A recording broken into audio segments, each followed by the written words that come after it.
मंगलाचरण करेंगे। ओम नमः सिद्धेभ्यः जय श्री ओम नमः सिद्धेभ्यः जय श्री ओम नमः सिद्धेभ्यः। मंगलम भगवान वीरो मंगलम गौतमो गणी मंगलम कुंद कुंदाद्यो जैन धर्मोस्तु मंगलम। सर्वमंगल मांगल्यम सर्वकल्याणकारिकम प्रधानम सर्वधर्माणां जैनं जयतो शासनम। जैनं जयतो शासनम जैनं जयतो शासनम। नमः समय साराय स्वानुभूत्या चकाशते चित स्वभावाय भावाय सर्वभावांतरच्छिदे। अध्यात्म अमृत कलश का निर्जराधिकार हम लोग पढ़ रहे हैं, जिसमें हम सम्यक दृष्टि के जो 8 गुण होते हैं उनमें से मुख्य गुण निकांक्षित गुण और निशंक गुण के बारे में पढ़ रहे हैं। तो कल तक हमने निकांक्षित गुण के बारे में विस्तार से पढ़ा। उसी का जो कंक्लूडिंग पार्ट है निकांक्षित गुण का, उसके फलस्वरूप उन्होंने हमें कुछ विशेष जो बातें बताई जो जीवन में घटित होती हैं, जिनके संकल्प अभी मजबूत नहीं हुए हैं।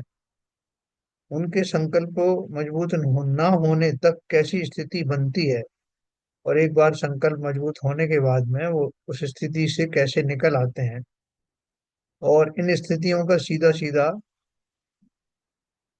कर्मों के बंध या कर्म की निर्जरा से सीधा सीधा कनेक्शन होता। अर्थात अगर हम अपने संकल्प में कामयाब हो गए तो उस कर्म की निर्जरा होती है जो उदय में आया है, जिसके फलस्वरूप हमारे भाव बिगड़ने के चांसेस हैं। तो अगर हम उसमें अपने जमे रहे संकल्प के बल पर, जो कि भेद विज्ञान से आता है, तो हमारी निर्जरा निश्चित है और नवीन कर्म का बंध भी नहीं होगा। इसके विपरीत अगर हम उन भावों में, उद्यागत कर्मों के फलस्वरूप होने वाले भावों में बह गए, तो फिर हमारा नवीन कर्म का बंध भी होगा और पूर्व कर्म का की निर्जरा भी नहीं कही जाएगी। इस बात को अपन अभी और अच्छे से समझते हैं। तो कैसे हमें प्रैक्टिस करना है, कैसे अपने संकल्प को मजबूत करना है, इसको करते हुए ही अनजाने में ही हम अपने ही भाव को सम्यक दर्शन के निकट लेकर के आ सकते हैं। तो देखिए कैसे करते हैं अपन। कल अपन ने 5-6 चीजें पढ़ी थी, आप ये देखेंगे कि ये सारी चीजें हमारे जीवन में घटित होती हैं, क्योंकि हम अब इन बातों को समझने भी लगे हैं और किंचित प्रयास भी करते हैं, लेकिन फिर भी अभी नहीं हो पा रही हैं। उस स्थिति का आकलन आचार्य ने भली प्रकार से किया है। और ऊपर के लिखा था कि कर्म के फल के प्रति उदासीन ज्ञानी के कर्माश्रव नहीं होता, यानी कर्म का आश्रव कैसा ही हो है और उसमें हम जुड़े नहीं। पूर्वबद्ध कर्म को उदय में आने से तो वो रोक नहीं सकता, अतः उसकी इच्छा के बिना भी वे उदय में आते हैं। तथापि उस उदय स्थिति में ज्ञानी कर्म के वश में नहीं होता, किंतु अपनी अमल श्रद्धा के अनुसार अपने ज्ञान स्वरूप में लीन रहता है ना। वह अपना उपयोग अन्यत्र ना जावे, अपने में ही रखे, यही उसका पुरुषार्थ है। यह कार्य अत्यंत कठिन है। जैसे मैं अपन जाप की उदाहरण अक्सर देते ना, कि जाप देते समय यही पुरुषार्थ काफी है कि मेरा मन जो है वो जिस मंत्र का मैं पाठ पढ़ रहा हूँ उसके पदों से हट करके इधर उधर ना जाए। तो ये काम भी बड़ा मुश्किल है अगर मैं पूरे होश और हवास में रहूं और अपना आकलन करता रहूं कि कहीं मैं बाहर तो नहीं भटक रहा। तो उतनी देर तक 108 बार जो है वो जो बुरी सरकाने की बात है, जो मन के सरकाने की बात है, सरकाने के साथ साथ उससे रिलेटेड जो भाव है मैं उसी के अंदर में बना रहूं, ऐसा करना बड़ा भारी पड़ता। इस बीच हम कहाँ कहाँ घूम आते हैं। है ना। तो यहाँ उन्होंने बोला कि यही मेरा वर्तमान पुरुषार्थ है। क्या पुरुषार्थ है? मैं अगर पूजा कर रहा हूँ तो पूजन में उतने देर तक जो पूजन के पद आ रहे हैं उनके अनुसार उसमें अपना उपयोग को रोक के रखूं, इधर उधर ना भटकूं। ऐसा भी अगर मैंने किया तो वास्तव में भक्ति पूर्ण भक्ति होगी। और जाप दूंगा तो वो ध्यान का थोड़ा सा मिनिएचराइज्ड रूप है। तो देखो क्या अपन ने को क्या प्रॉब्लम आती है, बोल रहे हैं। पहले तो उन्होंने बोल दिया कि अगर हम अपना उपयोग अन्यत्र ना जाने देवे तो ये हमारा बहुत बड़ा पुरुषार्थ होगा, ये कार्य अत्यंत कठिन है। लेकिन हम इसको करने की कोशिश करें तो कोई कठिन नहीं रहेगा और ये आसान, हम लोगों के जाना पहचाना कार्य है। फिर लिखा है कौन कौन से उन्होंने कोई कारण बताया। सामान्य जन का यह अनुभव है कि वह अपने चित्त को स्ववश रखने में असमर्थ है। एक रोगी जानता है कि मिष्ठान गरिष्ठ है, उसका भोजन करना उसके लिए अपत्य है, तो भी अपने मन की लालसा को रोक नहीं पाता और अपथ्य का सेवन कर लेता है। पढ़ने पड़ा था। दूसरा, एक व्यक्ति चोरी करना लांछनीय है, अपराध है, अपवाद कारक है, दंडनीय है, यह भली भांति जानता है, परंतु छिपकर चोरी कर लेता है। अपवाद से बचने, दंड से बचने के लिए ऊपर ले लीजिए नाना थोड़ा नाना प्रकार के असत्य का अवलंबन करता है, वह अपने को वश में नहीं कर पाता, है ना। चोरी का भी बहुत सारे जीवों को भाव होता है। कोई बड़ी चोरी नहीं तो छोटी मोटी कर लेते हैं। एक धनी के सामने ही गरीब को दुखी देखता है। देखो एक और बात है, एक धनी सामने ही गरीब को दुखी देखता है, उसकी दुर्दशा पर अफसोस करता है, उसकी मदद करना चाहिए ऐसा जानता है। दूसरा व्यक्ति मदद करे तो उसकी प्रशंसा भी करता है, पर स्वयं मानसिक लोभ पर विजय नहीं पाता, अतः उसकी मदद नहीं कर पाता। आपने एक बात और देखी होगी, आजकल के बहुत सारे जो बच्चे हैं वो ज्यादा पुरानी पीढ़ी से कई मामलों में ज्यादा उदार वृत्ति के होते हैं। उसका कारण भी है क्योंकि जो पुराने लोग हैं उन्होंने बड़ी मुश्किल से पैसा कमाया होता है, जबकि जो आजकल के बच्चे हैं उनको जो अच्छी पोजीशन में लगे, अच्छी जॉब में लगे हैं थे, तो उनको वो धन जो इतना ज्यादा इम्पोर्टेंट नहीं दिखता। हम अगर 10 रुपए मुश्किल से निकलते हैं तो उनको जो है 100 रुपए आसानी से निकल आते हैं। तो वो बोल रहे हैं कि कहीं दान देने की बात आई तो पिताजी की हिम्मत नहीं पड़ रही, जबकि पैसा है। लेकिन उनका बेटा जो है उसकी हिम्मत पड़ी और उसने दे दिया दान भरपूर। तो अब दे दिया तो ये उसकी अनुमोदना कर देगा, अच्छा किया बेटा तो। लेकिन स्वयं बढ़कर ना उससे कहेगा ना खुद ही देगा। ये एक विचित्रता है, आप देखना। लेकिन ये क्यों है? क्योंकि हमारे अंदर में जो कृपणता है, कुछ ऐसे भाव हैं जो हम ये लिखा ना, मानसिक लोभ पर विजय नहीं पाता, यही कृपणता है। अतः उसकी मदद नहीं कर पाता और बच्चे कर देते हैं। अभी देखो यूएस वगैरह में जहाँ पे बच्चे आपके हैं काम कर रहे हैं, वो हर महीने दान देते हैं। उनके जो भी चिल्ड्रन होम है या जो ऑर्फन होम है, ओल्ड होम है, उनको वो नियमित दान देते रहते हैं। वो नई चीजें खरीदेंगे, पुरानी दान करते रहेंगे। हमारी तो हिम्मत भी नहीं पड़ेगी। तो अगला लिखा है, एक विद्वान सामने उपस्थित विद्वान की उत्कृष्टता को जानता तो है, स्वयं वैसा बनना भी पसंद करता है, भीतर से उसकी विशिष्टताओं से प्रभावित भी है, अपनी हीनता जानता है, कमजोरी का अनुभव करता है, तथापि छल भरे शब्दों में प्रकारांतर से आत्म प्रशंसा और पर निंदा करके व्यर्थ ही प्रसन्नता को प्राप्त होता है, चित्त को वश नहीं कर पाता है। हम जानते हैं कि ये जो व्यक्ति जिसने ये ऑर्गेनाइज कर रहा है प्रोग्राम, जो इतनी बड़ा इवेंट कर रहा है, वैसे गुण मेरे अंदर नहीं है और ये कर पा रहा है, बहुत बड़ी बात है। तो उसको मुक्त कंठ से प्रशंसा ना करके कहीं ना कहीं या तो उसमें फ्लॉ निकाल लेगा, या अपनी प्रशंसा करने लगेगा कि साहब मैं होता तो मैं ऐसा कर देता, है ना। या ऐसे शब्दों का इस्तेमाल करेगा, ऐसे शब्दों में प्रशंसा करेगा कि सामने वाले उसके छल को ना पहचान कर उस प्रशंसा में सहभागी ना बने। है ना। तो ये सब कार्यक्रम जो मायाचारी के चलता है, इसमें भी मेरी एक आदत सी पड़ जाती है और वो चित्त को मैं वश में कर नहीं पाता। पांचवा लिखा है, एक व्यक्ति पर स्त्री को नागिन समान जानता है, स्वयं को सदाचारी रहने में अपनी उत्कृष्टता मानता है, पर स्त्री लंपटों की घोर निंदा करता है, तथापि काम के वशीभूत हो चोरी से छिपाव से पर स्त्री की भी इच्छा करता है, मन को रोक नहीं पाता।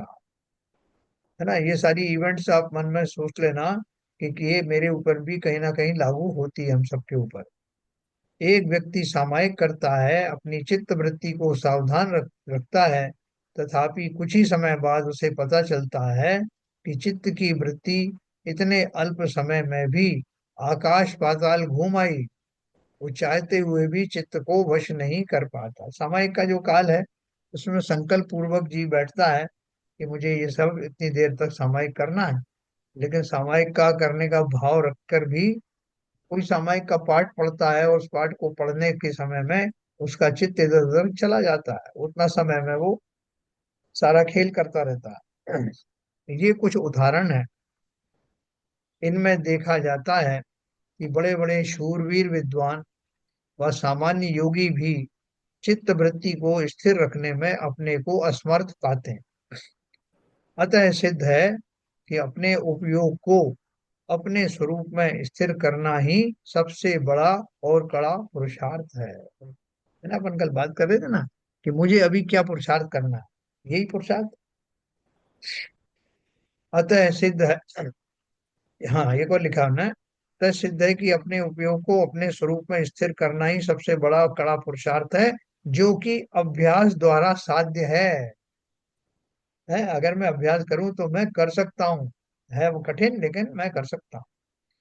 साधु प्रारंभ में विषय कषायों से अपने को हटाकर परम पुरुष परमात्मा के गुणानुवाद में लगाता है। साधु की बात ही क्या कर रहे हैं, हम अपनी भी बात करेंगे। साधु प्रारंभ में विषय कषायों से अपने को हटाकर परम पुरुष परमात्मा के गुणानुवाद में लगाता है, आचार्यों द्वारा प्रणीत आगम के अभ्यास में लगाता है, तीर्थ बंधना कर भाव पवित्र करता है। जब वह अपने पर इतना नियंत्रण कर लेता है कि चित्त वृत्ति विषय कषायों पर तथा तद साधनों पर नहीं जाती, कोई कुतूहल व आश्चर्य को खोलने की उत्सुकता नहीं है, किंतु अब अपने इष्ट पुरुषों व कार्यों में रुक जाती है, तब वह इनसे भी चित्त मोड़ता है। पहले मैं सारी दुनिया के बारे में जानने के लिए लालायित रहता था, फिर धीरे धीरे करके मेरी इच्छाओं का में थोड़ा सा परिमाण आया, और अब मेरे देश में क्या हो रहा है उसके बारे में ही जानना चाहता। फिर देश से भी हट करके अब अपने प्रदेश में क्या हो रहा है जहाँ मैं रहता हूँ, उस प्रदेश से भी हट करके अब जिस शहर में मैं रह रहा हूँ, उस शहर से भी कम होकर के जिस मोहल्ले में मैं रह रहा हूँ, जिस समाज में मैं रह रहा हूँ, या जिस परिवार में मैं रह रहा हूँ। तो ऐसे धीरे धीरे करके अपनी वृत्तियों का दायरा कम किया जाता है। जब वह अपने पर इतना नियंत्रण कर लेता है कि चित्त वृत्ति विषय कषायों पर तथा तत्साधनों पर नहीं जाती, है ना, तब क्या करता है, किंतु अब अपने इष्ट पुरुषों व कार्यों में रुक जाती है, तब वह इनसे भी चित्त मोड़ता है। अभ्यास तो निरंतर चल रहा है, अब परिवार से भी ज्यादा परिवार में भी अब आसक्त नहीं होता। इन इष्ट महात्माओं जैसा स्वयं बनने को प्रयत्नशील होता है, जिनकी वो भक्ति करता है, चौबीसों तीर्थंकर की भक्ति करता है, नियम से उनको अर्घ चढ़ाता है, महापुरुषों को मुनियों को अर्घ चढ़ाता है।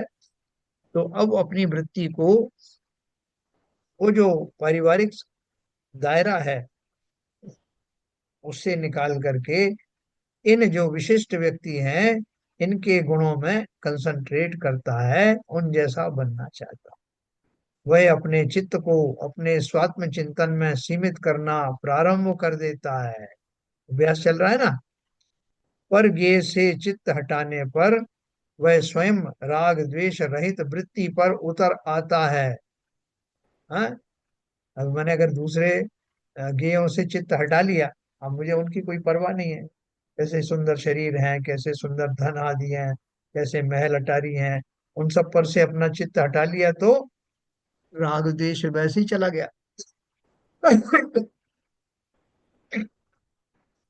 क्योंकि जो राग द्वेष होता था वो उनके आलम्बन पूर्वक ही तो होता था, वो आलम्बन ही अब इस्तेमाल करने की इच्छा नहीं रही, तो फलतः राग द्वेष आदि भी अपने आप कम होना शुरू हो जाता है ना।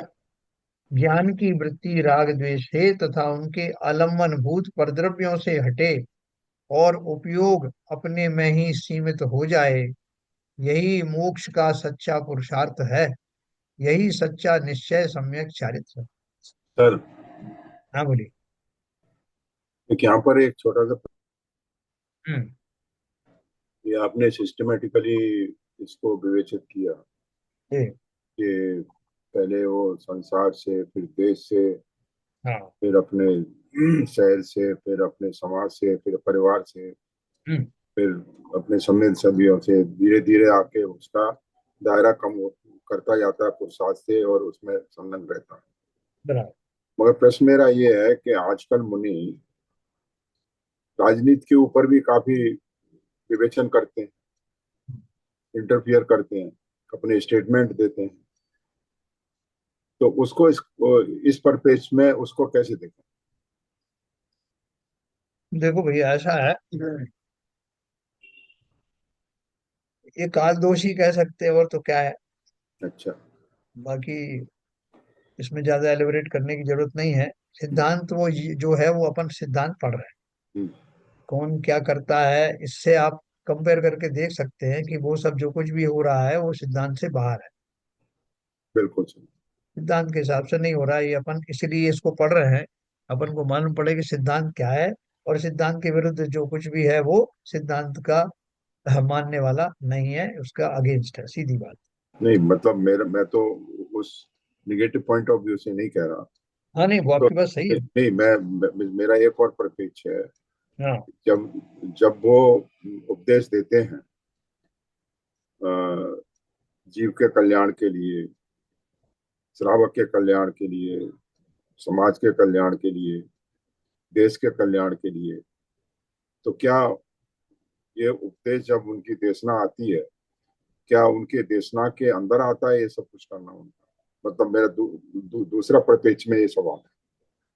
और नहीं देखो ऐसा है, मैं इसमें दो बात आपको बताऊंगा।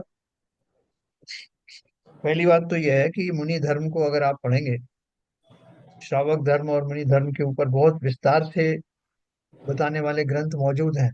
श्रावक जी। धर्म मुनि धर्म बहुत विस्तार से, तो उनको जब आप पढ़ेंगे तो आपको एकदम क्लैरिटी आ जाएगी कि साधु के 28 गुण, मूल गुण जिसे कहते हैं, उनमें क्या क्या है, व्यापक रूप से क्या शामिल है। और जब आप वो देखेंगे तो आपको ये जो आचरण है, जो किसी कारण से या काल के कारण से पड़ा है, आपको ये सब जो है सही प्रतीत नहीं होगा, ये पक्की बात है। अच्छा। 100%, उसमें मैं 1% भी नहीं रख रहा हूँ, 100% वो सब चीजें जो मुनिचर्या से वहाँ सिद्धांततः गलत हैं।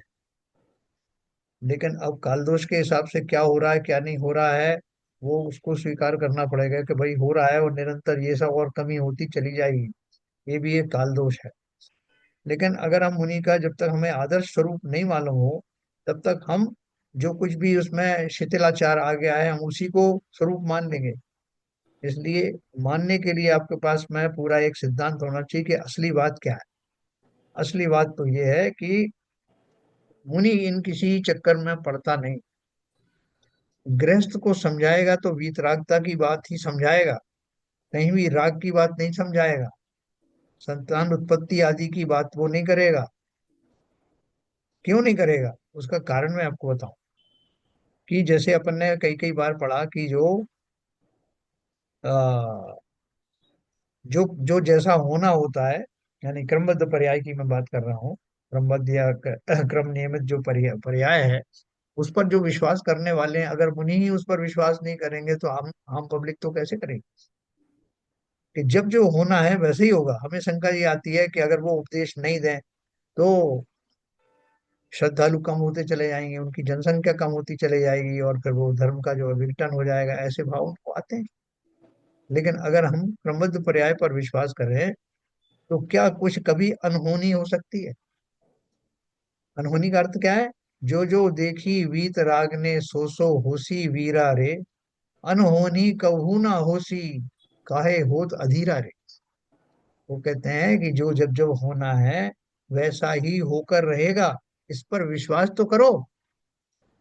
कौन विश्वास कर सकता है इस पे? सम्यक दृष्टि ही कर सकता है। इसलिए जब नेमिनाथ भगवान की दिव्य ध्वनि में निकला कि 12 साल बाद द्वारिका जल जाएगी, तो उनको तो विश्वास हुआ जो सम्यक दृष्टि थे, या सम्यक दृष्टि होने वाले थे। उन सब ने जो है, जिन्होंने दीक्षा नहीं ली थी वो दीक्षित हो गए। जो ऑलरेडी दीक्षित थे वो अपनी क्षमता में चले गए, और जिन्हें इस बात पर विश्वास नहीं था वो उसके परिवर्तन करने में लग गए। हैं? उस इसकी समय, जो अब, सर हाँ, उस समय क्या कृष्ण जी सम्यक दृष्टि नहीं थे? नहीं थे, नहीं थे। थे ना, जैसे लक्ष्मण जी नहीं थे। वो नहीं थे ना? हाँ, नहीं थे। अच्छा। बल उनके भाई जो है थे। हाँ, बलभद्र। बलदेव जी जो थे बलदेव जी, वो बलदेव जी। उस पर थे, वो थे इसमें बस। अच्छा। है ना? लेकिन कई बार क्या है कि वो भाई का मोह थोड़ा बहुत उनको भी लगा, कि भाई ने कहा कि चलो अपन बचा लेते हैं द्वारिका को, तो वो भी साथ में हो लिए। है ना? जबकि दिव्य ध्वनि हुई थी और ये भी कहा गया था कि तुम्हारे दोनों के अतिरिक्त कोई बचेगा नहीं। लेकिन फिर भी अपने माँ बाप को ढोने के लिए उनका मन में आया कि इनको तो बचा ही लिया जाए। तो गाड़ी के बैल मर गए, रथ के वो घोड़ा मर गया, तब भी वो हाथों से दोनों भाइयों ने खींचा रथ को अपने माँ बाप को ले जाने, तो आगे गए तो दरवाजे बंद हो गए। आकाशवाणी हुई कि जैसा कहा गया है तुम दोनों के अतिरिक्त और कोई बचेगा नहीं। तो वो सब हुआ। तो जिन्हें विश्वास होता है वो इस तरह का प्रयास करते नहीं। है ना? देखो आप, ये पूजन है हमारी आ, हुक्मचंद भारिल की लिखी हुई पूजन, देवशाद गुरु, इसमें लिखा है, प्रभु वीतराग की वाणी में जैसा जो तत्व दिखाया है, जो होना है सो निश्चित है, केवल ज्ञानी ने गाया है। उस पर तो श्रद्धा ला न सका, परिवर्तन का अभिमान किया, बनकर पर का करता अब तक, सत का न प्रभो सम्मान किया। है ना? तो ये हम परिवर्तन करना चाहते हैं उन चीजों में जो हमें किसी ने बताएंगे ऐसा ऐसा होने वाला है। हम इस पर विश्वास नहीं करते कि जो जैसा होना है, अगर आज तक उसका कोई परिवर्तन कर पाता, तो घटनाएं होती नहीं। नेमिनाथ भगवान को ही जाके बोलते हैं कि महाराज, आपके ज्ञान में तो आगे आएगी, जल जल जल आएगी, इसको बचाने का भी तो कोई उपाय बताओ। तो क्या बताते हो? भैया जो घटना होना निश्चित है, निमित्त भी निश्चित है, समय भी निश्चित है, वो घटना के फलस्वरूप होने वाले आगे के क्रम भी निश्चित हैं। भावमंडल में मैं 7 भाव देखता हूँ। अब 7 भाव में मुझे वर्तमान दिख दिया, आगे के जो भाव जा रहे हैं मैं चाहूं कि वो ना हो, तो भगवान जिनके भावमंडल में दिख रहे हैं उनके पैर पकड़ लूं, महाराज कुछ करो अगले भाव में, इस गति में मैं नहीं जाना चाहता। तो क्या कहेंगे, यदि तूने बहुत रोए धोए हो तो चलो तुम्हारी पर्याय बदल देता हूँ। बदल सकता है ना? देखो, आपका प्रश्न बहुत वैलिड है। लेकिन ये आप ध्यान रखो कि जो अपन सिद्धांत की बात कर रहे हैं, उसमें जैसा लिखा है वास्तव में वैसी ही चर्या मुनि की विधिवत कही गई है। ये अभी क्लियर हो गया सर। हाँ। और वो कितना हम कर पाते हैं, कितना डेविएशन है, इस के बारे में भी है। ये हमारे जो आज 6-7 पॉइंट मैंने पढ़े थे, ये जो है हमारे परिणाम है, ये हमें ढीलमुल होता है। लेकिन जिन जीवों ने ये समझ लिया है कि इन इन स्टेपों का मुझे ध्यान रखना है कि मैं अब कभी भी इन चक्करों में ना फंसूं, संकल्प दृढ़ रखूं, तो देखो कैसे नहीं कर सकते, 100% कर सकते हैं। और एक मैंने आपको जो बात बताई, जैसे इनमें लास्ट में लिखा है, ज्ञान की वृत्ति राग द्वेष से तथा उनके आलम्बन भूत परद्रव्यों से हटे, और उपयोग अपने में ही सीमित हो जाए, यही मोक्ष का सच्चा पुरुषार्थ है। यही सच्चा निश्चय सम्यक चारित्र है। अपन ने कल पढ़ा था कि ये जो इतनी ऊंची बात है, वो तो ऊपर की गुण स्थानों में रहने वाले मुनियों की दशा है समय चारित्र जो जब प्रकट होगा तो उनकी बात है। लेकिन आप आपको अंदाज भी नहीं होगा कि जैसे लोग बड़ी बड़ी चढ़ाई करते हैं, तीर्थ यात्रा करने चले जाते हैं, समय शिखर जी जाते हैं, कुछ वार्तालाप करते करते, कुछ बने भजन करते करते कब ऊपर पहुंच गए उन्हें पता ही नहीं चलता, आराम से पूरा हो जाता। ठीक उसी प्रकार से कब में सम्यक चारित्र में स्थापित हो गया पता भी नहीं चलेगा। अगर छोटी छोटी हम सोचेंगे साहब ये तो बहुत बड़ी बात है, ये हमें कहाँ सम्यक चारित्र सम्यक दृष्टि की बात है, ये तो हमसे करो ही मत। अरे करो कैसे नहीं, तुम अभी पहले खड़े हो नीची वाली सबसे नीचे स्थान पर, जो पहाड़ चलते समय शिखर का। अब सोचोगे कि इतने ऊपर पहाड़ जो दिन में दिखता है, इतना ऊपर मैं कैसे चढ़ूंगा या कैसे चढ़ा होऊंगा। लेकिन आप देखो अपनी प्रबल संकल्प के बल पर हंसते बतियाते वचन बोलते भजन बोलते हुए कब मैं उस टॉप तक पहुंच जाता हूँ पता ही नहीं चलता। वहां काम क्या करता है, संकल्प काम करता है, और हंसी खुशी से पहुंच जाते हैं। तो ये कोई बहुत दुसाध्य कार्य नहीं। एक बार मैं इसको ठान लूं तो मेरे लिए ये बाएं हाथ का खेल है। क्योंकि मुनि भी तो मुझ जैसी गृहस्थी बनते हैं, वही तो गुण स्थान आदि धारण करते हैं, वही सिद्ध बनते हैं। तो मेरा मटेरियल तो वही है। तो देखो यही मोक्ष का सच्चा पुरुषार्थ है। और वो पुरुषार्थ में मैं कब चला गया, सम्यक दृष्टि बनने वाला जो है वो बातों ही बातों में बन जाता है। अपन कहते जरूर हैं कि बड़ा मुश्किल है, लाखों करोड़ों में एक आध सम्यक दृष्टि होता है। लेकिन अगर मैं इन दायरे में रह करके अपनी वृत्तियों पर संतुलन लाऊं तो अवश्य ही मैं इस मार्ग पर एक दिन अपने आप को पाऊंगा। इस अवस्था में, ये अवस्था कौन सी है, इस अवस्था में कर्मोदय में तथा उसके फल के उपभोग की पराधीनता में भी उपयोग की स्ववशता उसने प्राप्त कर ली है। क्या कर लिया उसने, भैया कैसे ही भी कर्म आ जाओ मैं तैयार। जैसे संसार में एक पागल को बिठा दो आप, उसके पास एक डंडा दे दो, वो संकल्प लेके बैठा है कि जो भी निकलेगा उसको एक डंडा जरूर मार है, चाहे कुछ भी हो। तो बोले कोई कोई दोस्त हो आपका, कोई परिजन हो, उसको तो छोड़ दोगे, बोले नहीं, मैं कोई भेद नहीं करने वाला, मेरा तो ये संकल्प है आज सुबह से लेकर के और शाम तक कोई भी निकलेगा मैं उसको पहचानने की कोशिश भी नहीं करूंगा, एक डंडा जरूर मारूं। तो वो उसमें कामयाब रहता है, कर पाता है। जो भी उसके दायरे में आता है उन सबका जैसा होना होता रहता है। यहाँ को क्या बोल रहे हैं, ऐसा ही अगर ज्ञानी बन करके मैं अपना संकल्प कर लूं, कैसा भी कर्म का उदय आए, मैं दुखी सुखी नहीं होऊंगा, आने तो जो भी आए। तो कर्म भी हार मान लेंगे, हार इन द सेंस कि वो आएंगे तो सही, लेकिन वो दूसरा कर्म जो है उत्पन्न नहीं कर पाएंगे और निर्जलित होकर चले जाएंगे। इस अवस्था में कर्मोदय में तथा उसके फल के उपभोग की पराधीनता में भी, मतलब वो कर्म कब उदय में आएगा इसमें तो मेरा कुछ वश नहीं है, वहां मैं पराधीन हूँ। लेकिन उसमें भी उपयोग की स्वावशता उसने प्राप्त कर ली है। जो कर्म आ रहे हैं भाई उनके ऊपर मेरा कोई कंट्रोल नहीं, आएंगे, लेकिन उनके उदय काल में मैं कैसे बिहेव करूं ये मेरे वश में है। आत्माधीनता से वह कर्माधीनता पर स्वयं प्रहार करता है, अपने परमोत्कृष्ट शुद्ध ज्ञान के आनंद में अविचल।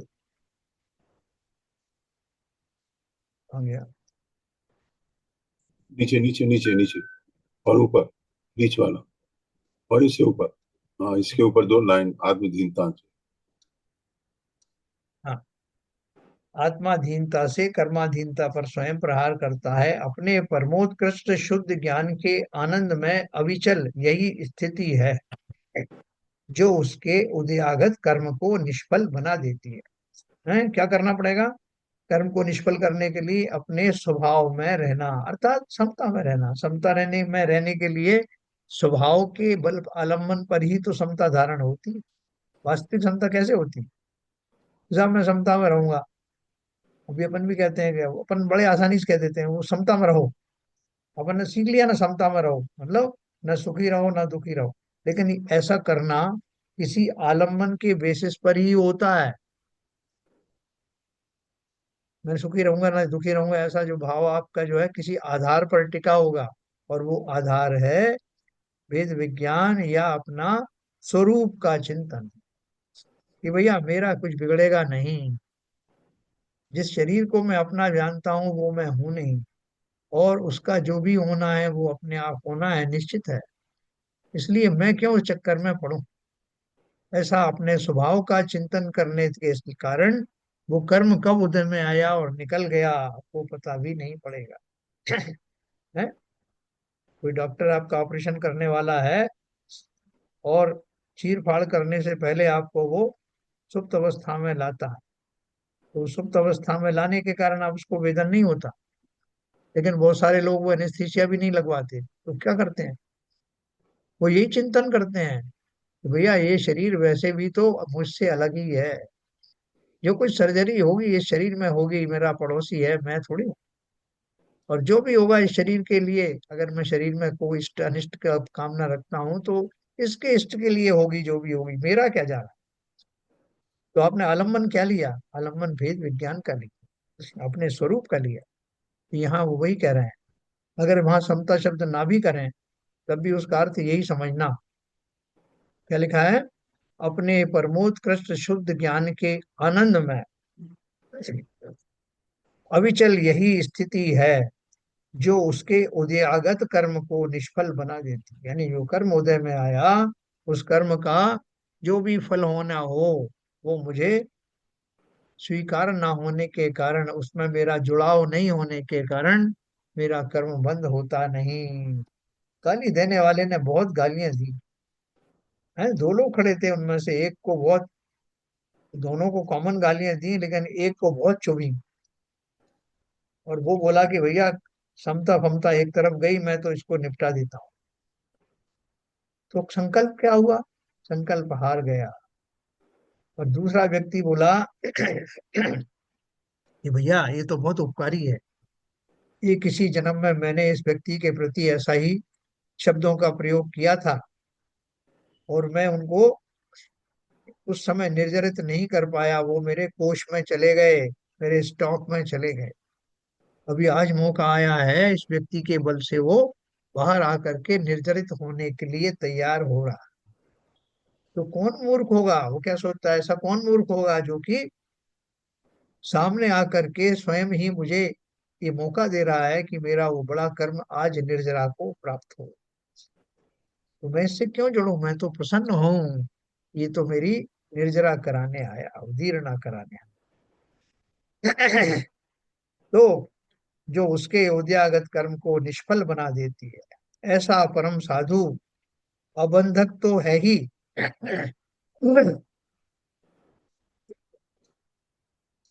उद्यागत कर्म का निर्जरक भी है।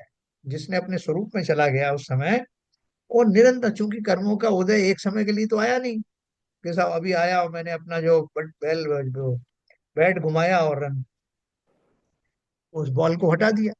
वहां तो बॉल निरंतर आ रही है ना। तो वो जो क्रिकेट का गेम खेल रहा है वो निरंतर सावधान है, और अलग अलग तरह की बॉल आएंगी, तो अलग अलग तरह से उसको हैंडल करेगा।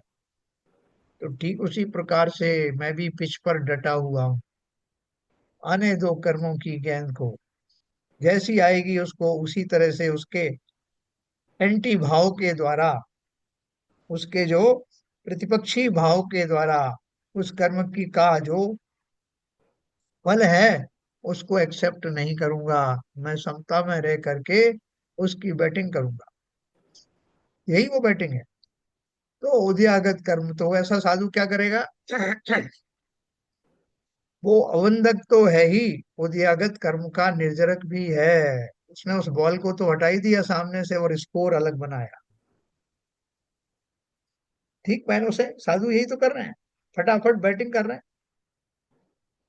सातवें से 10वें गुण स्थान तक, गुण स्थान की स्थिति के अनुसार कर्म उद्यागत होने पर भी बुद्धि में अस्वीकारता से अबुद्धि पूर्वक किंचित रागादि हो तो कुछ आश्रव भी हो सकता है, पर वह जाना नहीं जाता। मतलब इतना सूक्ष्म आश्रव होता है कि वो बुद्धि में जानने में ही नहीं आता।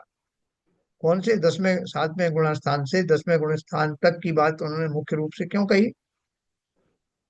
क्योंकि जो मोह का उदय है वो 10वें गुणस्थान तक ही पाया जाता है। ठीक है ना? तो उन्होंने बोला 7वें से 10वें गुणस्थान तक गुणस्थान की स्थिति के अनुसार कर्म उद्यागत होने पर भी बुद्धि में उसको एक्सेप्टेंस नहीं होने से वो कुछ भी कार्यकारी नहीं है। यद्यपि इस बीच में कुछ हो सकता है कि मेरा संकल्प थोड़ा सा ढीला कहीं पड़ गया और कुछ आश्रय हो गए तो वो ना के बराबर होंगे, अबुद्धि पूर्वक कुछ हो गए हाँ। और मेरा जो निरंतर चिंतन चल रहा है क्रमशः हीन होकर सर्वथा निराश्रय हो जाता। जो कर्म उदय में आया उस कर्म का, मान लीजिए एक पर्टिकुलर कर्म की श्रृंखला आ रही है, उदय में आ रही, तो वो उसका उदय का एक भाग आया, एक बादल आया, वर्षा, और चला गया, मैंने उसकी परवाह नहीं करी। तो उधर जो बाकी और बादल अभी स्टॉक में है जो आने वाले हैं उनमें संक्रमण हुआ। अब वो और हल्का वाला हो, जो भारी था हल्का होकर के आया, निकल गया, फिर और हल्का होकर के आया और फिर उसकी निर्जरा हुई। तो मैं दो दो चीजें कर रहा हूँ, उनमें संक्रमण कर रहा हूँ और यहाँ उनको आउट करता चला जा रहा हूँ।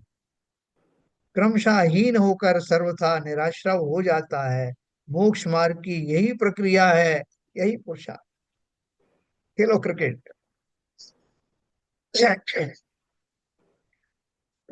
देखो ये, इसलिए वो मुनियों को बहुत आनंद आता है। अपन कहते हैं बेचारे मुनिराज कहाँ कहाँ भटक रहे हैं, यहाँ विहार करते हैं, वहां करते हैं, कंदराओं में ध्यान करते हैं, उन्हें तो बहुत आनंद आ रहा है। वो कहते हैं ना, होली खेले मुनि राज शिखर पर। वो क्या होली खेल रहे हैं, कितना आनंद! जो समझ गए हैं कि भैया ये उद्गम, मेरे जो संसार अवस्था का उद्गम कहाँ से हुआ है और उसको फाइनली कैसे निकालना है, जो इस रहस्य को समझ गए हैं वो अब बैठ लेके खड़े हुए हैं। आने दो कोई भी कर्म उसको, उसकी दशा को देखते हुए उसका प्रतिपक्षी भाव ला करके उसको न्यूट्रलाइज कर दूंगा। पर के परिणमाने का पुरुषार्थ, जो अपन अभी एक लाइन पढ़ी थी पूजन की, पर के परिणमाने का पुरुषार्थ संसार का पुरुषार्थ है, मुक्ति का नहीं। मैं इसे बदल दूंगा, उसे बदल दूंगा, भाई साहब अपन नहीं करेंगे तो कौन करेगा? ऐसे भाव भी आते हैं, अपनी भूमिका में आते हैं। अब बोलोगे साहब आप ही तो कल कह रहे थे कि ये कौन करेगा इसका प्रोग्राम, जो मुनि महाराज आ रहे हैं फलाने आ रहे हैं उनको कोई तो करेगा, करना पड़ेगा अपन सबको। ये व्यवहारिक बात है, ये हमारी भूमिका में आती भी है, आएगी ही। लेकिन मुझे इसका ज्ञान भी होना चाहिए कि वास्तविकता क्या है ना। ये ऐसा नहीं है कि मैं अभी कुछ कह रहा हूँ और आगे कुछ कह रहा हूँ, नहीं, सिद्धांत तो यही है जो बताया जा रहा है। लेकिन सिद्धांत लागू अलग अलग स्टेजेस में होता। तो हर एक परिस्थिति में जब मैं ये कहूँ भी कि भैया यहाँ मैं बैठा हूँ अभी, चिंता क्यों करते हो, या तुम मेरा ये कर देना, या तुमको भी ये सब करना है, सम्यक दृष्टि भी ऐसी ही भाषा का प्रयोग करता दिखाई देगा। लेकिन उसके भावों में और मेरे भावों में बहुत फर्क है। वो जानता है कि व्यवहार के कारण से ये सब कहा जाता है, लेकिन ना तो कोई जीव किसी द्रव्य को परिणमा सकता है, ना किसी घटना को बदल सकता है। अब लोग साहब जब बदल ही नहीं सकता तो इस तरह के उपदेश क्यों देते हैं कि भैया जीवों का ये करो और महाराज आ रहे हैं उनका ये सब करो और कहीं कुछ गड़बड़ ना हो जाए ये करो। तो ये सब कह रहे हो और एक तरफ आप ये भी बोलते हो कि जो होना है वैसा होना है। तो इसमें से कौन सी बात सही है? हाँ देखो इसमें मैं पूरा पढ़ता हूँ फिर आपसे डिस्कस करूँ। पर के परिणमाने का पुरुषार्थ संसार का पुरुषार्थ है, मुक्ति का नहीं। पर परिणमाया नहीं जा सकता, दूसरे को परिणामित नहीं किया जा सकता। फिर भी पर को परिणमाऊं ऐसी मान्यता मिथ्या दृष्टि की होती ही है। इस मान्यता के कारण वह अनंत काल तक पर को परिणमाने का उद्योग करता रहता है। चूंकि वह कार्य अनंत काल में भी कर नहीं सकेगा, क्योंकि वस्तु स्वभाव ही ऐसा है कि वह स्व के परिणमन का ही अधिकारी है, पर के परिणमन का अनधिकारी है। तथापि ब्रह्मवश मैं पर का करूं, ऐसा विचार कर प्रयत्न करते करते जीव को अनादि से अब तक अनंत काल हो गया और अनंत काल होता चला जाएगा, पर उसमें सफलता संभव ही नहीं है। हैं? जीव का संसार परिभ्रमण तो तब छूटेगा जब वह इस भ्रम से छूटकर वस्तु स्वभाव का भान करे, अपना पुरुषार्थ अपनी शुद्धिकरण में करे। यही मोक्ष मार्ग है। संयताचारी साधु ही ऐसा करते हैं, अथवा जो ऐसा करते हैं वे ही संयताचारी हैं। वे ही कर्म बंधन नहीं करते, ऐसा आचार्य कहते। जैसा मैंने आपको कहा कि नेमिनाथ भगवान की दिव्य ध्वनि में निकला था कि द्वारिका नगरी 12 साल बाद भस्म हो जाएगी और कोई भी बचेगा नहीं। कोई भी मतलब दो को छोड़कर। है?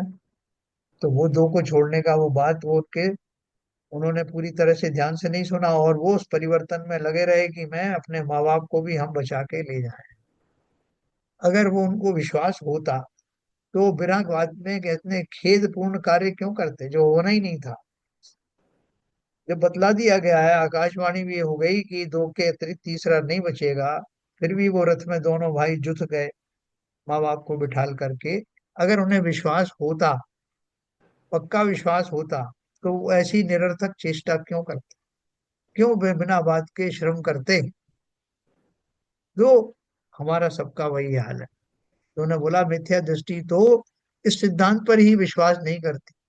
वो तो ये मान के चलती है कि जो कहा है उसमें मैं अपने पुरुषार्थ द्वारा उसको बदल सकता हूँ। देखो पुरुषार्थ का के दो कारण हो सकते हैं। एक तो जो होना है उसके ऊपर मैं विश्वास लाऊं, ये मेरा पुरुषार्थ। और दूसरा बिना बात के श्रम करना, जैसे श्री कृष्ण जी ने उसको बचाने के लिए किया माँ बाप, जो होना ही नहीं है। तो यहाँ उन्होंने बोला सिद्धांत ये है कि वस्तु स्वरूप को जानो। प्रत्येक व्यक्ति अपने लिए तो कोर्स कर सकता है, अपने को परिणामित कर सकता है, ये उसको छूट है। लेकिन पर का कुछ नहीं कर सकता। पर का वो निमित्त अगर उसका होना होगा तो उसमें निमित्त तो बन सकता, लेकिन उसका कर्ता नहीं हो सकता। है ना? इन्होंने बहुत क्लियर कट बोला है कि क्या दिया है।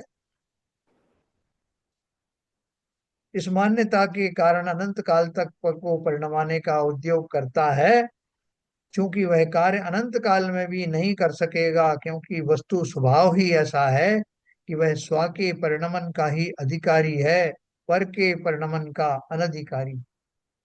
पर का परिणमन नहीं कर सकता। तो इसलिए इस बात को अगर हम अरहंत को मानते हैं, सिद्ध को मानते हैं, तो उनकी वाणी में आए हुए इन सिद्धांतों को भी मानना होगा।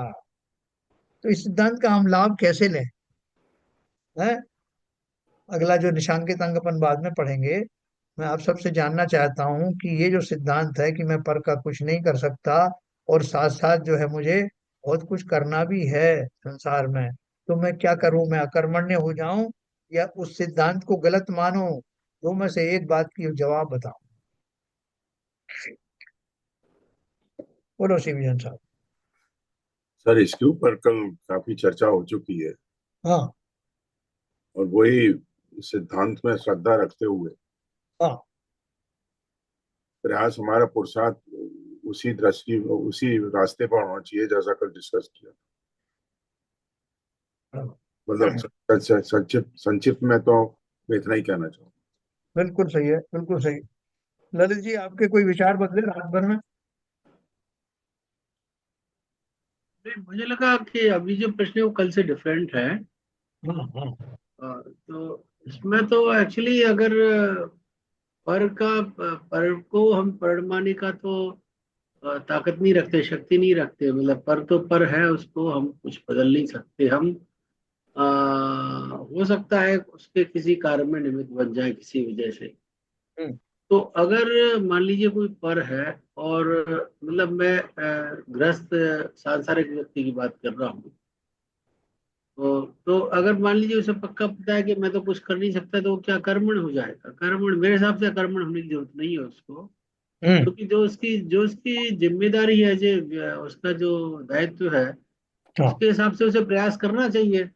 हाँ। अगर पर का जो परिणमन होना होगा, और अगर आपका निमित्त बनना होगा तो बन जाओगे निमित्त, बहुत बढ़िया। नहीं बनना बहुत होगा बढ़िया। तो नहीं बनोगे। बहुत बढ़िया बात की आप। नहीं साहब, इसमें एक चीज ये है हाँ। कि दो चीजें हैं। पर का निमित्त बनना है, पर का व्यवहारिक दृष्टि से, सामाजिक दृष्टि से जिम्मेदारी दी है, उसमें पुरुषार्थ करके अगर कोई काम होना है, उसमें निमित्त बनना है, तो आप निमित्त बनेंगे। ये तो इसमें कोई गलत बात हाँ। नहीं। मगर जब मोक्ष मार्ग के रास्ते पर चलना है, तो कोई भी पर के परिणामों में जो भी प्रयास करना है, उसमें तीन चीजें रोल प्ले अदा करेंगी। वो राग और द्वेष। और वो जब तीनों प्ले करेंगी, तो आप मोक्ष मार्ग के रास्ते पर नहीं चल सकते। तो उनको अगर छोड़ना है, तो आपको प्रयास उस दृष्टि में, उस रास्ते पे चलना है, तो उनको छोड़ना पड़ेगा। मेरा जो कहने का वक्तव्य था, वो उस सिद्धांत को श्रद्धा में रखते हुए उस रास्ते पे चलने पे था। नहीं, वो तो व्यावहारिक आपकी बात सही है, वो व्यावहारिक सिद्धांत में।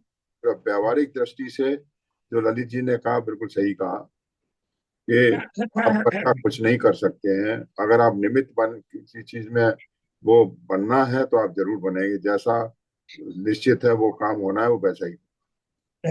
देखो, ये जो दो आप दोनों ने जो बात कही कि जो निश्चित है, वो तो मेरे दिमाग में है कि जैसा होना है वैसे ही होगा। ये जो आप ये सिद्धांत जो है, आपको इस बात में जो है आपको बल देगा कि जो आप जिस कार्य को करने जा रहे हैं वो अगर नहीं हुआ, तो उसका कोई जैसा आप, खेद नहीं होना चाहिए। खेद नहीं होगा। वहां आपको ये सिद्धांत आपके पास में रखा हुआ है कि भैया अपने वो प्रयास से होना होता तो हो गया, नहीं हुआ तो कोई बात नहीं, कि ऐसा नहीं, है नहीं होना था। अगर हो जाएगा तो ना उसकी खुशी होगी, आर्थ ध्यान नहीं होगा, दोनों दोनों तरफ। तो उत्तेजन नहीं होंगे, तो भाई जो होना था, जो वैसे ही हुआ उसमें मैं निमित्त बन गया, लेकिन नहीं होना हुआ तो नहीं होना था। तो वो जो सिद्धांत है वो अपनी जगह पे अटूट है। और उसकी जगह पे मैं अपना वर्तमान जो भी मेरी भूमिका में पुरुषार्थ मैं कर रहा हूँ, उसके फल से मैं नहीं जुड़ूंगा। उसमें जो कुछ भी अल्टीमेटली घटित होगा, उससे मैं खेद खिन्न नहीं होऊंगा और फूलूंगा भी नहीं। उसमें अहंकार भी नहीं करूंगा अगर वो अचीव हो गया तो। तो इसलिए ये दोनों सिद्धांत साथ में रख करके और विवेक पूर्वक, है ना, इसमें विवेक तो अपने को लगाना ही है कि भाई कौन सी चीज अच्छी है कौन सी बुरी है। मैं बुरी चीज के लिए वैसे ही जुड़ जाऊं कि मैं तो करूं, चोरी तो मैं करना कोशिश करता हूँ, अगर होनी होगी तो हो जाएगी, कुछ धन आ जाएगा, है। तो वो नेगेटिव वाला नहीं, पॉजिटिव वाला जो भी हमको मिल रहा है, जिसे हम समझ रहे हैं कि क्या पॉजिटिव है, उसकी ओर पूर्ण निष्ठा से आगे बढ़ें।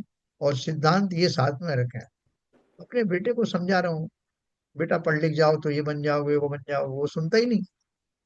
तो मैं कैसा हो जाता हूँ, मैं बहुत खेद खिन्न हो जाता हूँ, बहुत दुखी हो जाता हूँ। पत्नी है वो आज्ञा नहीं मानती बहुत सारी बातों में, या पत्नी सोचती है कि पति मेरी बात नहीं मानता। तो ऐसे दृश्य तो हमें जहां तहाँ दिखाई देंगे।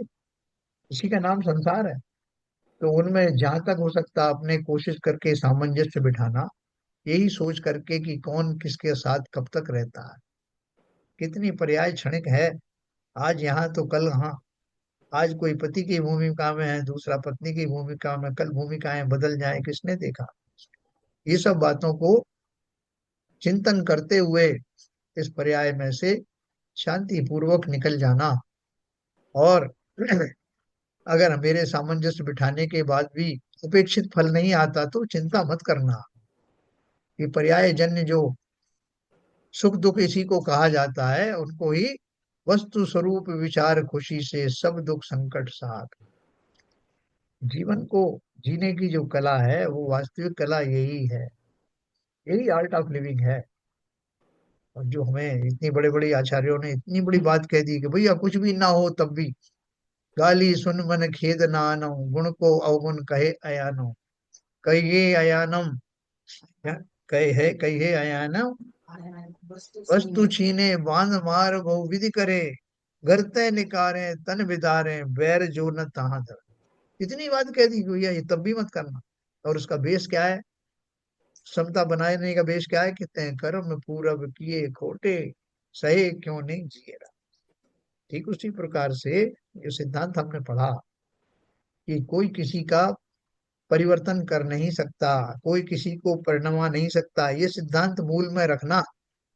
साहब मैंने उनको बहुत समझाया और माने नहीं, क्या करें साहब। दुखी मत होना, आपने अपने प्रयास किए, अपनी भूमिका में करना ठीक भी है, स्वयं को बदलने का प्रयास करो, उसमें ही मुख्य कामयाबी मिलेगी। बाकी तो पर है, मैं तो स्वयं हूं ना। अपना सारा जो वीर्य है, अपनी सारी शक्ति है, स्व में लगाना, उसमें 100% सफलता मिलने के चांस। ठीक है सर। तो मेरे ख्याल से हम थोड़ा बहुत आगे बढ़ रहे हैं, भले ही वो सिद्धांत एक जैसा लगता है। ये हमने आज जो पढ़ा, वो ज्ञानी के यानी सम्यक दृष्टि का जो निकांक्षित पना है, उसके बारे में पढ़ा। उसमें आकांक्षाएं नहीं रहती, किस आधार पर नहीं रहती? अपने इस वस्तु स्वरूप को समझने के कारण, और जो क्रमबद्ध पर्याय है उसके सिद्धांत को समझ लेने के कारण, वो जीव निरंतर ही समता में बना रहता है। कई बार आपको देखने में नहीं आएगा कि समता में, लेकिन अंदर से उसकी समता बनी रहती। और जितनी जितनी समता बनेगी, आप जितने जितने उद्वेलित कम से कम होंगे, अपने विचारों में भी, भावों में भी सरल बनो। लोग बोलते हैं साहब उनसे बात करना बड़ा मुश्किल है साहब, वो बड़े डिफिकल्ट है उनको मैनेज करना।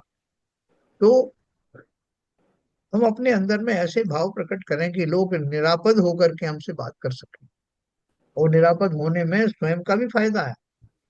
अगर मुझे अपना एनर्जी लेवल बढ़ा के रखना पड़ता है, मैं अगर सरलता से डिफिकल्ट बनता हूँ, तो उसमें मेरा भी बहुत नुकसान है। अग्नि पहले उस जगह को जलाती है जहां वो प्रज्वलित होती है, जहां रखी जाती है। इसलिए निरंतर अपने को पर्याय के बचे हुए शेष समय में अपने को निरंतर सरलता की तरफ लाना है। इसमें मेरा ही फायदा है, दूसरे का हो या ना। चलिए, समय हो गया। कल अपन इनके समय दृष्टि का दूसरा गुण जो है, वो कौन सा है? ये तो निशांकित। निशंकित गुण पढ़ेंगे, कि कैसे वो निशंकित होता है, किस तरह से बिना शंका के वो संसार में जीता है ना। इसको अपन पढ़ेंगे। समय हो गया। ललित जी जिनवाणी स्तुति करें।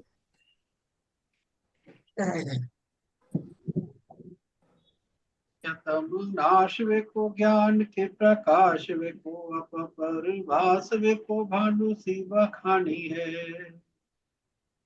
त्यों द्रव्य जान वे को बंध्य विधि भान वे को पिछान वे को परम प्रमाणी है।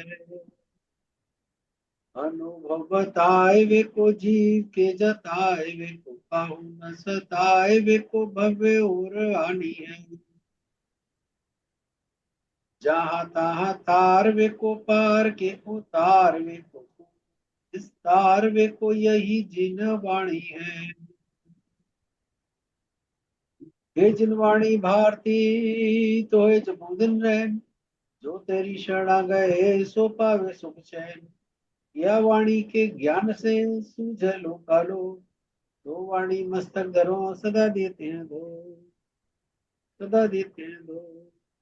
जिनवाणी माता की जय। ठीक है।